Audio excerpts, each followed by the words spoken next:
Merinding loh gua. Merinding gak sih? Kita nggak bisa ngebayangin gitu loh kejadiannya seperti itu. Almarhum selalu minta ampun kepada bapaknya. Minta ampunnya, ampun A, gitu.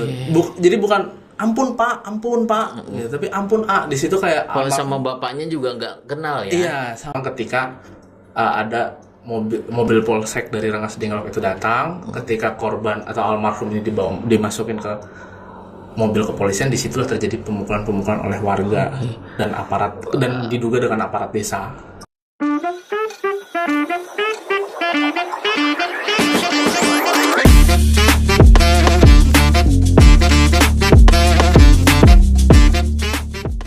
Setelah ideologi Pancasila dan Undang-Undang Dasar 1945, seharusnya hukum menjadi panglima tertinggi negeri ini.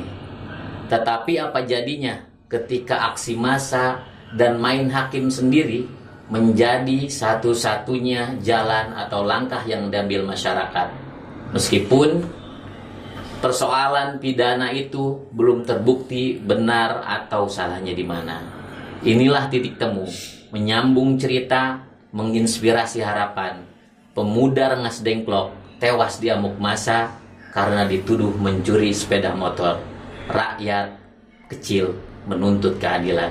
Baik, sahabat podcast dimanapun berada, ini di depan saya sudah ada narasumber dari kantor hukum Arya Mandalika ya. Iya, betul. Mas Taufik, Mas Danis. Mas Danis, Iya. Taufikur Rahman ya, Iya, betul. atau sering lebih akrabnya namanya Mas Danken. Iya, betul. Saya harus panggil yang mana nih? Boleh, dua-duanya mau Mas Danis boleh. Mas Danis Danken atau boleh. Mas Danken ya?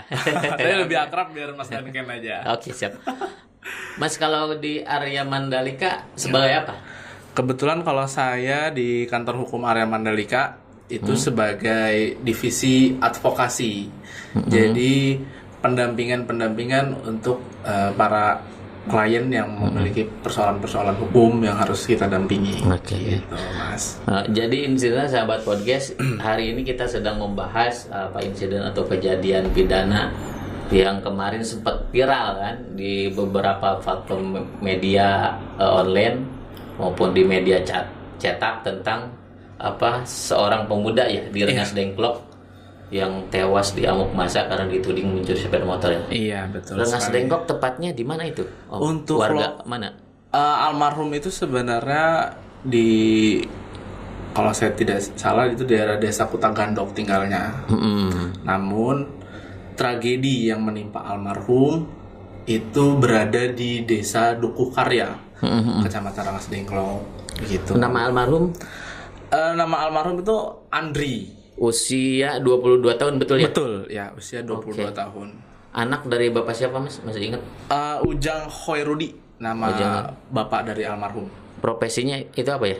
Kalau profesinya bapak almarhum itu driver, seingat saya. Driver, Iya. driver ojol atau Lengkapnya kita juga kurang tahu karena beliau sih cuma menyatakan ya kalau beliau suka nganter orang-orang untuk nyupirin orang-orang. kategori masyarakat perekonomian menengah ke bawah atau menengah ke atas?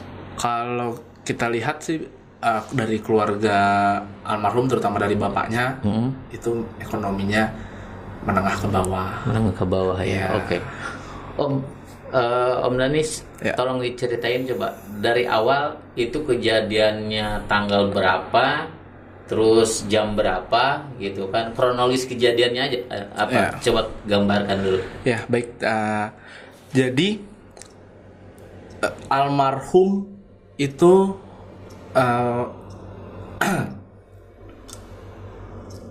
kecelakaan di daerah Desa Dukuh Karya pada tanggal 13 Mei 2024.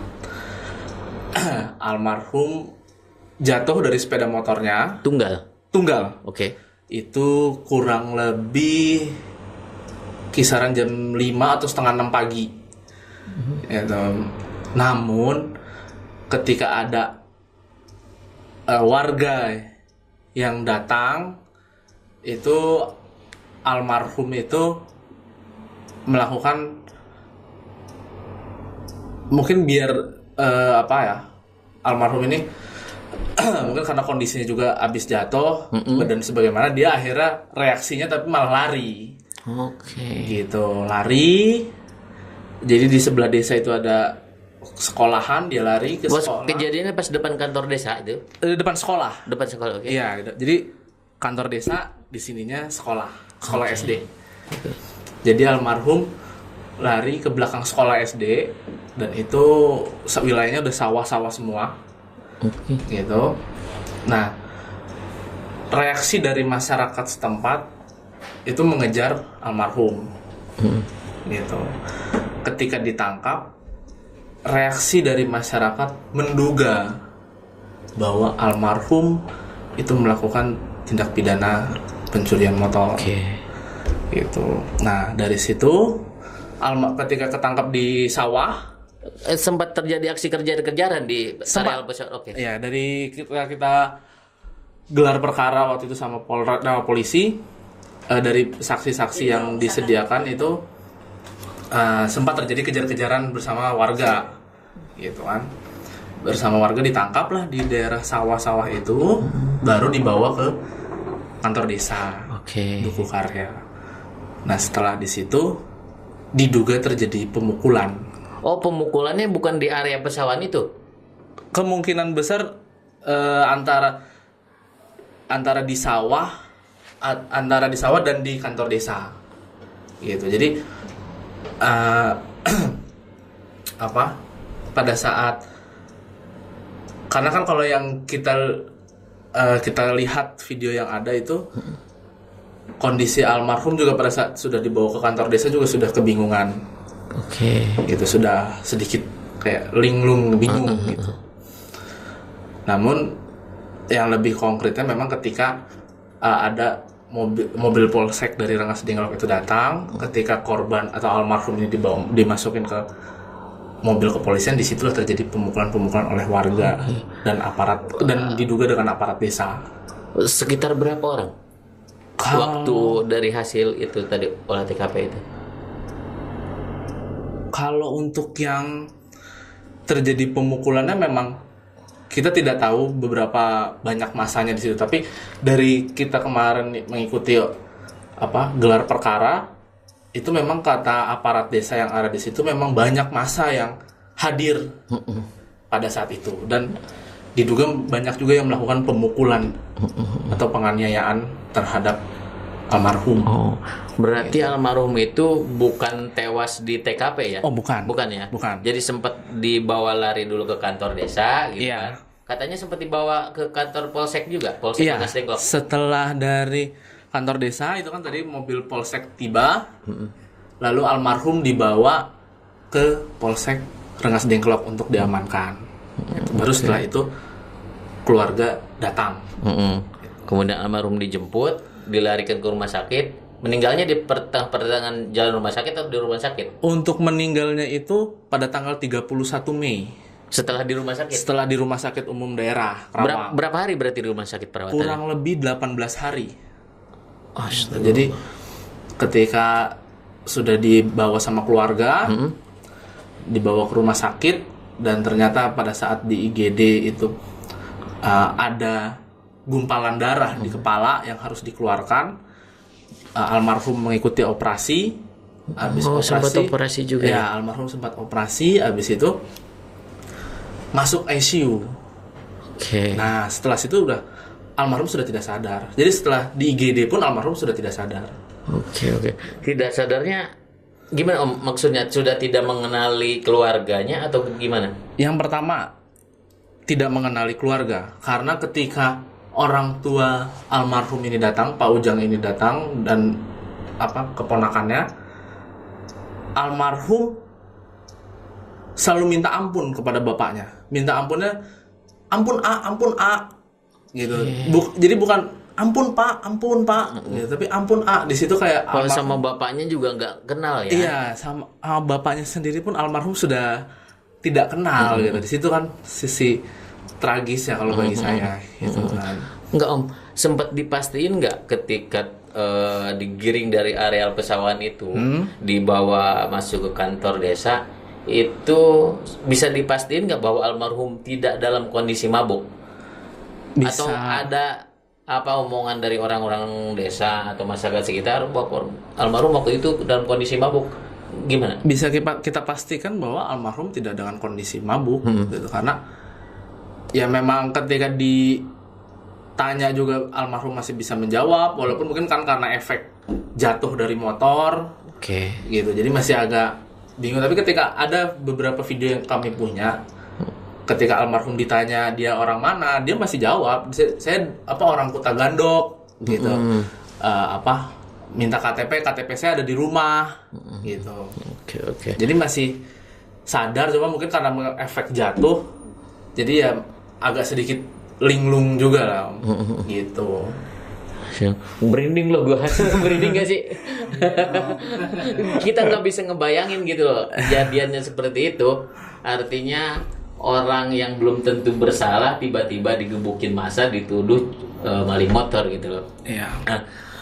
Sahabat podcast, jadi Mas Danis ini adalah kuasa hukum dari keluarga almarhum kan, dari kantor Arya Mandalika, dan sebetulnya kita undang juga ya keluarga almarhum ya. Iya, betul. Tapi tadi masih di tengah perjalanan atau apa kendalanya, jadi ya kita lihat aja nanti di tengah podcast ini apakah keluarga almarhum akan hadir atau tidak. Om Danis, gini, ini sudah dilaporkan polisi? Sudah. Untuk pihak keluarga itu sudah melaporkan, didampingi dengan kita juga selaku kuasa hukumnya, itu pada tanggal 4 Juni. Ya, 4 Juni 2024 kemarin. Itu karena ya tuntutan dari keluarga sih ingin pelaku-pelaku yang melakukan penganiayaan berat terhadap almarhum diberikan sanksi yang adil. LP di Polsek atau di Polres? Untuk ini, persoalan ini kita membuka laporannya di Polres Karawang. Gitu. Oke, jadi harapan keluarga itu ya, dituntut para pelaku ini kan, diusut oleh polisi siapa aja pelaku pengeroyokannya, dan artinya diberikan ganjaran yang setimpal lah ya, sesuai yang berlaku di negara ini. Om, waktu ngelaporin pasal apa yang diterapkan? Atau hari ini polisi menerapkan pasal apa? Yang kita laporkan itu ada penganiayaan berat, itu di 358, apalagi itu pun mengakibatkan korban meninggal dunia. Gitu. Jadi ya kalau di pasal tersebut tuntutannya itu paling lama maksimal 10 tahun untuk para pelaku. Dan kita melaporkan itu ke pihak kepolisian. Oke. Om, kalau profesi almarhum Andri ini apa sih dia? Pelajar, lulusan SMA? Kalau untuk profesinya almarhum, kemungkinan sih masih pelajar ya Om ya, atau mungkin masih baru lulus atau bagaimana gitu. Tapi dari keluarga memang tidak terbuka soal, bukan tidak terbuka tapi tidak memberikan informasi soal itu lah gitu. Jadi kita juga emang tidak menanyakan, lebih kepada privasi lah itu. Iya, karena kita menganggap itu sebuah privasi. Saya tidak menanyakan soal itu, yang penting kita persoalan hukumnya saja. Gitu. Karena kan kita di sini membantu mereka untuk mendapatkan keadilan, terutama membantu almarhum. Gitu. 22 tahun, usia berapa sih anak lu? Usia berapa? 22 SMA ya? Lulusan SMA? Lulus SMA berarti ya? Artinya bisa kita bayangkan lah ya gimana idenya usianya ya. Oke. Om, kasus ini sampai sejauh mana ditangani oleh Polres Karawang? Terakhir saya saksi sudah dipanggil? Sudah. Terakhir saya ke Polres Karawang, kan itu sekarang ditangani oleh Jatanras sama pihak Reskrim. Kemarin saya sudah datang ke Polres menanyakan ke pihak penyidik, dan penyidik sudah melakukan pemanggilan 3 saksi gitu. Dan penyidik juga ingin melakukan pemanggilan 2 saksi lagi. Jadi kemungkinan ada total 5 saksi yang akan dipanggil. Dan informasi yang saya dapat juga dari penyidik juga sudah punya gambaran siapa pelakunya yang melakukan penganiayaan terhadap penganiayaan atau pengeroyokan terhadap almarhum. Baru 2 saksi berarti yang diperiksa. Saat ini baru 3. Baru 3. Masih ada 2 lagi yang akan diperiksa. Semuanya warga semua atau ada aparat desanya? Ada aparat desa, ada RT dan satu warga kalau nggak salah kemarin. Oke. Pihak penyidik menyatakan ke saya. Om, Ya. persoalan ini atau kasus ini pernah nggak mendapatkan tanggapan atau perhatian dari DPRD Karawang atau Pemkab? Sejauh Selain ini di luar persoalan hukum yang sedang ditangani oleh polisi ya. Oh, oke. Biasanya kan kalau Dewan Anu berada di dapil Anu kan, biasanya itu warga saya suka ada perhatian seperti itu. Itu udah ada belum kayak begitu? Sejauh ini kami belum mendapatkan informasi apapun mengenai hal-hal yang seperti itu. Baik yang berhubungan langsung dengan pihak keluarga ataupun dengan kami selaku pengacaranya atau selaku kuasa hukumnya. Jadi sejauh ini baik dari DPRD atau Dewan atau dari pemerintah daerah, bupati terutama, itu belum ada tanggapan apapun atau bantuan kemanusiaan apapun untuk keluarga almarhum.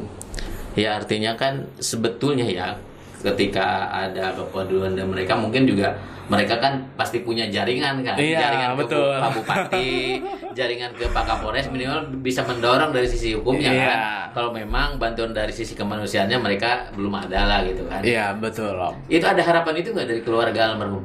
Kalau untuk dari keluarga almarhum pasti memiliki harapan seperti itu ya Om ya. Karena kan mau bagaimanapun ini masyarakat atau warga negara Kabupaten Karawang juga, masyarakat Karawang gitu. Seharusnya ya para pemimpin-pemimpin di daerah Karawang memberikan perhatian khusus kepada masyarakat-masyarakatnya yang yang diberikan cobaan seperti ini gitu. Ya intinya belum ada lah perhatian dari DPRD atau Pemkab sampai sejauh ini. Sejauh ini masih Pak Bupati, mohon maaf, tolong diperhatikan warganya, dibantu untuk intervensi hukumnya ke Pak Kapolres. Karena ini masyarakat kita ya memang kalangan menengah ke bawah ya, seperti yang bilang. Merinding lagi. Gak kebayang gitu loh, gimana kalau anak sendiri itu. Iya, karena itu ya kalau saya secara pribadi ya, saya di luar kuasa hukumnya almarhum. Ya kalau saya secara pribadi melihat itu sangat tragis ya, gitu. Bagaimana ya sampai diperlakukan seperti itu, gitu kan, sampai akhirnya mengakibatkan almarhum meninggal dunia, gitu kan, sesuatu hal yang miris lah kalau saya gitu. Ya. Untuk masyarakat juga tolonglah ya kalau ada kejadian seperti ini. Iya, jangan main hakim sendiri. Iya, selama belum terbukti salah atau tidaknya kan. Betul. Jangan main hakim sendiri, apalagi kan di Karawang ini beberapa juga kasus yang sama, curanmor murni, kita juga pernah dengar ada yang motornya dibakar kan begitu, ada pelakunya yang diseret kan gitu. Artinya ya meskipun pidana murni juga bukan kewenangan kita kan untuk menghakimi masa seperti itu kan. Karena yang berhak menghakimi atau menyebutkan dia seorang salah atau benar itu nanti di ranah pengadilan gitu kan, bukan di masyarakat gitu. Oke. Gitu. Om, penegasan pasal berapa tadi yang terapkan? 358 penganiayaan berat. 358 penganiayaan berat. Gini, maksud saya begini. Kalau misalkan case-nya seperti ini ya. Biasanya Om yang lebih hafal tentang hukum lah gitu kan. Biasanya pelaku atau korban dibawa ke ke kantor desa gitu kan. Dalam kondisi yang luka parah lah misalkan. Itu seharusnya kalau ketika berbicara hukum itu dilarikan dulu ke rumah sakit atau dibawa ke kantor polisi. Kalau kita berbicara soal hukum memang harusnya dilarikan ke kantor polisi dulu. Tapi kalau kita bicara kemanusiaan, seharusnya kan dibawa ke rumah sakit terlebih dahulu gitu. Tapi kan kalau saya konteksnya ngomongin soal hukum lah gitu. Memang sebaiknya dibawa ke kantor polisi terlebih dahulu karena agar diamankan gitu kan. Ya tapi kan kondisi pelaku atau korban ini kan sudah tidak berdaya kan. Mungkin alasan dia dibawa ke kantor polisi dulu kan supaya korban tidak kabur Om. Ini kan gimana orang nggak mau kabur kan udah nggak berdaya. Seharusnya jangan mau kabur kan, dibawa ke rumah sakit terlebih dulu atau kan minimal puskesmas terdekat lah untuk diberikan penanganan utama gitu. Penanganan pertamanya seperti apa, entah lukanya dibersihin atau bagaimana segala macam. Baru ketika itu ya kalau memang diduga ada masyarakat di situ yang kehilangan sepeda motor atau apa ya, baru itu boleh dilaporkan ke pihak berwenang. Namun kan pada kenyataannya di wilayah tersebut tidak ada yang merasa kehilangan sepeda motor. Oke. Dan itu sudah dipertegas juga sama aparat desa. Kalau nggak salah waktu itu yang berbicara Pak RT-nya. Pada saat saya ikut gelar perkara kemarin di desa ini, di desa Dukuhkarya, Pak RT-nya ditanyakan oleh pihak kepolisian dan menjawab secara gamblang bahwa tidak ada masyarakat di situ atau di desa tersebut yang merasa kehilangan sepeda motor. Namun almarhum dihakimi dan diduga melakukan tindak pidana. Sekarang gini aja lah, gue kasih ilustrasi nih. Gue kasih ilustrasi Om ya. Gue yang awam hukum nih. Gue agak kesel juga ini ngobrolin dari kita merinding, sedih juga jadi kesel juga akhirnya. Gini, gue kasih ilustrasi. Misal kalau rumah Om dibakar oleh orang, tindakan apa yang pertama kali Om lakukan? Apakah memadamkan apinya atau mengejar orang yang membakarnya? Ya, memadamkan apinya terlebih dahulu, Om. Satu. Kedua, kalau hati Om dibakar oleh orang, apa yang akan Om lakukan? Apakah meredamkan hatinya dulu? Apakah mengejar orang? Kalau soal perasaan kita mengerjakan orang dulu. Itu dia persoalannya di negara ini. Artinya paradigma seperti itu ya memang harus butuh waktu panjang sih untuk merubah itu ya. Artinya kenapa waktu rumah kita dibakar kita madamkan apinya dulu, tapi ketika hati kita dibakar kok orangnya yang dikejar, nggak hati kita dulu gitu loh. Artinya ketika kita melakukan sesuatu yang dianggap belum benar atau salah, ya kemauan kita sendiri gitu loh, bukan berdasarkan atau salah dan benarnya dulu gitu loh. Itulah kesalahannya. Ya sekali lagi mohonlah masyarakat ya, kalau ada kejadian seperti ini jangan sampai terulang lagi lah di Karawang ataupun di kabupaten lainnya di seluruh Indonesia ini. Karena bisa juga ini buntut ketidakpercayaan masyarakat terhadap aparat penegak hukum. Oke, sepakat saya.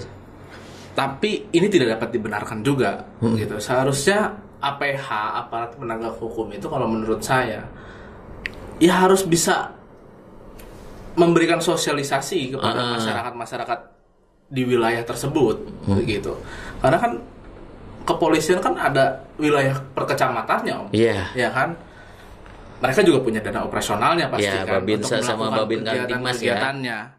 Itu kan bisa membuat sosialisasi terhadap jangan sampai masyarakat main hakim sendiri atau tahapan-tahapannya ketika ada seseorang diduga yang melakukan tindak pidana, apa langkah-langkahnya itu kan harusnya bisa disosialisasikan oleh APH yang ada di daerah sekitar, gitu. Jadi jangan sampai yaitu tadi masyarakat melakukan main hakim sendiri, itu kan sama aja kayak butuh ketidakpercayaan mereka terhadap APH. Betul. Sekali lagi Pak Komandan, Pak Kapolres, mohon ini menjadi PR kita bersama di Karawang kan. Jangan sampai kejadian terulang kali. Ya sosialisasinya agak digencarkan lah melalui Polsek kan. Kalau di kecamatan ada Babinsanya kan. Itu mohonlah ini kejadian yang miris kita di Karawang agar tidak terulang lagi untuk kedepannya. Om, siap. Sorry, saya punya ini data ini. Apa ini? Data katanya nih, saya baru sekedar katanya berdasarkan data ini, bahwa keluarga almarhum sempat bukan dipaksa, bahasanya yang enak apa ya? Ya diminta tanda tangan lah oleh kepolisian setempat, dalam hal ini adalah Polsek Rengas Dengklok. Artinya kesepakatan damai lah gitu kan.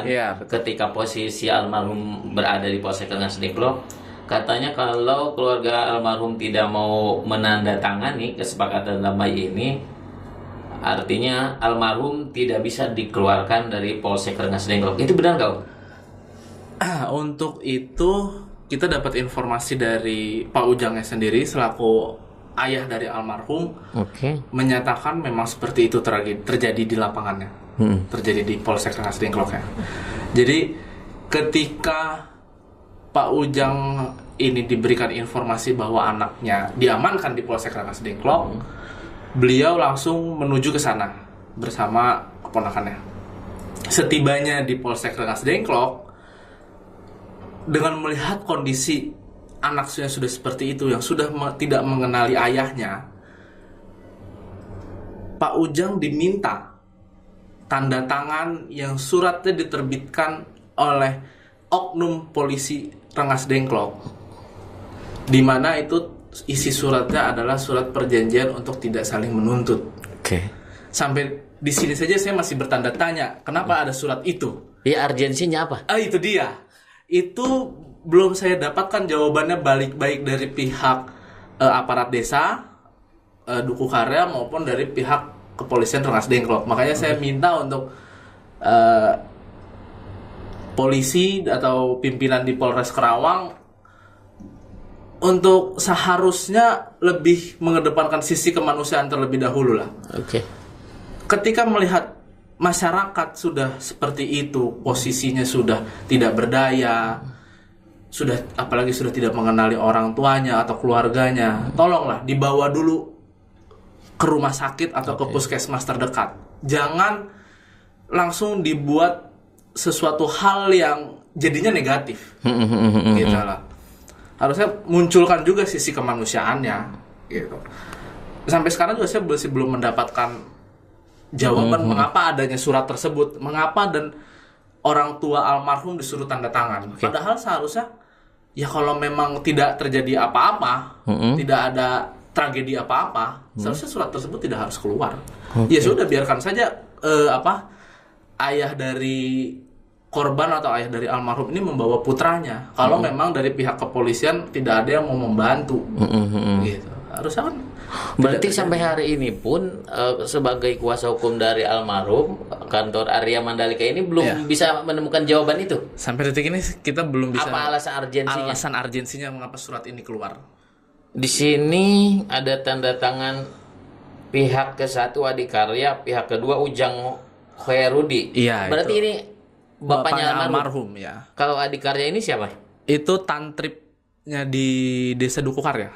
Oke. Kemudian ada tanda tangan 3 saksi juga di sini, tapi nggak ada namanya nih, hanya tanda tangan.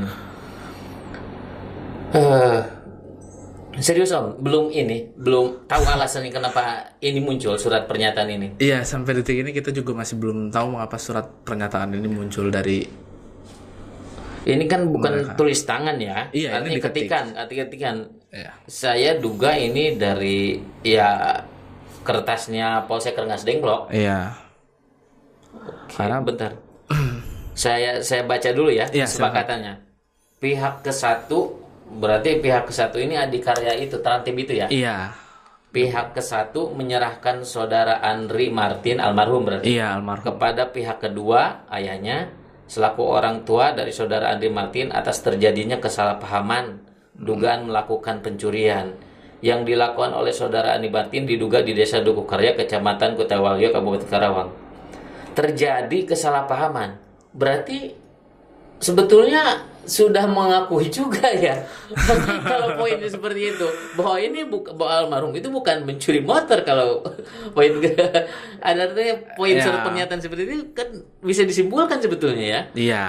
Tapi kan video yang beredar itu menyatakan almarhum ini diduga melakukan tindak pidana, Om. Oke. Jadi ya kita selaku PH-nya juga memberikan pendampingan keluarga almarhum. Oke, saya bacakan lanjut ya. Siap. 2, pihak ke-1 dan pihak kedua menyadari bahwa kejadian ini adalah kesalahpahaman saja. Tuh kan, diulang lagi kan. 3, pihak kedua belah pihak tidak akan saling menuntut atas kejadian kesalahpahaman tersebut baik secara pidana ataupun perdata.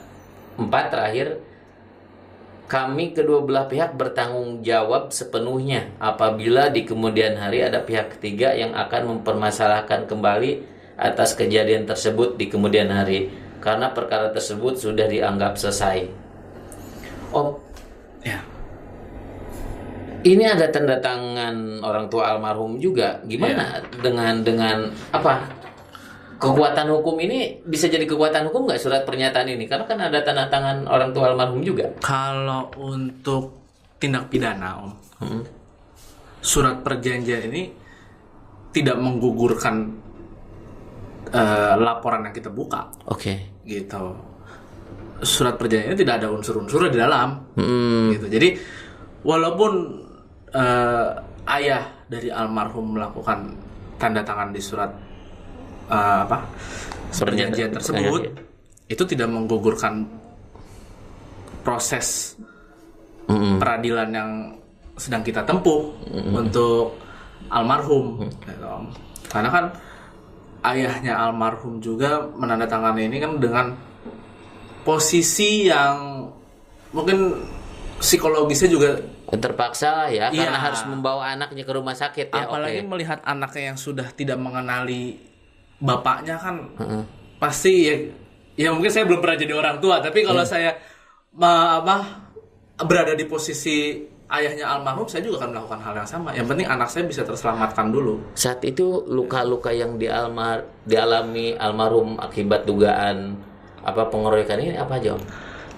Luka-luka Pasti kan ada visumnya kan? kalau visumnya itu di CT scan-nya. Kalau visum kita belum melakukan visum. Oke. Tapi kita sudah punya data CT scan dari rumah sakit. Itu ada luka di tengkorak. Jadi tengkoraknya itu apa bahasanya? Pecah apa retak gitu. Iya. Luka dalam, terus ada gumpalan darah itu. Terus di bagian perutnya juga ada luka di dalamnya. Gitu. Jadi yang itu yang menyebabkan mungkin almarhum tidak kuat. Oke. Itulah yang mungkin almarhum, ya saya sih ngiranya ada kena juga gangguan otak juga, karena almarhum juga udah nggak kenal sama orang tuanya ya saat itu ya. Pada saat itu.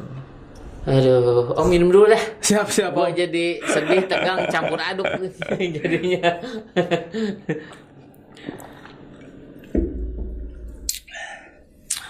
Om, Siap. ya semoga ya dengan melalui titik temu ini kan, harapan dari keluarga almarhum begitupun dari Arya Mandalika bisa cepat inilah ya. Siap, tersampaikan ke Pak Kapolres. Om, gelar perkara berarti baru dilakukan 1 kali. Iya, baru 1 kali. Kalau pemanggilan saksi berikutnya tanggal berapa? Ada bocoran belum? Penyidik belum menginformasikan ke saya sih kalau untuk pemanggilan saksi berikutnya. Kalau perkiraan dari kantor hukum Arya Mandalika akan ada gelar perkara kedua nggak? Sepertinya akan ada sih, Om.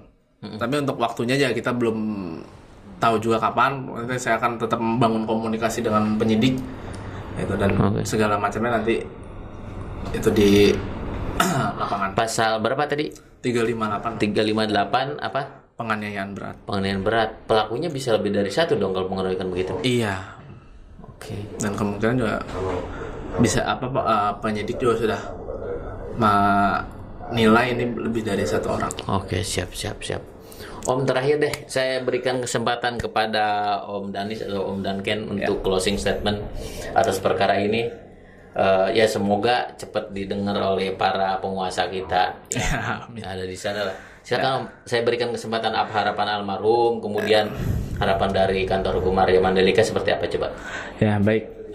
Untuk kita mewakili dari keluarga korban juga, bahwa semoga almarhum tetap diberikan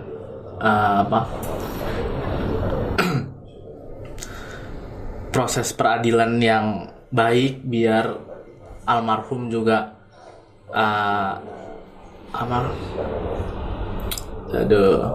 Tenanglah di alam sana. tenang, lalu Amin. proses peradilannya juga berjalan dengan baik, agar diberikan kemudahan juga kita semua ya untuk melakukan ini gitu Om. Dan yang untuk pemerintah dan segala macamnya atau kepolisian dan segala macamnya, ya kami berharap kasus ini dapat diusut dengan tuntas. Kami berharap pelaku-pelaku yang melakukan tindak pidana kepada almarhum segera ditangkap. Oke. Dan kami juga meminta untuk para kepolisian dan segala macam untuk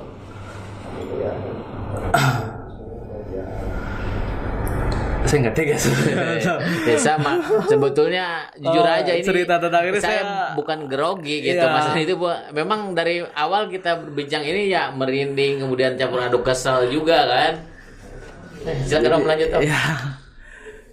Ya kalau untuk terakhir ya paling ya kita dari kantor hukum meminta pihak kepolisian untuk mengusut kasus ini dengan tuntas dan bijaksana dan sesegera mungkin untuk menangkap para pelaku yang diduga yang melakukan tindak pidana kepada almarhum. Siap. Oke, sekali lagi Pak Kapolres, mohon ini requestnya. Pak Bupati, ini masyarakat kita yang butuh keadilan ya. Iya.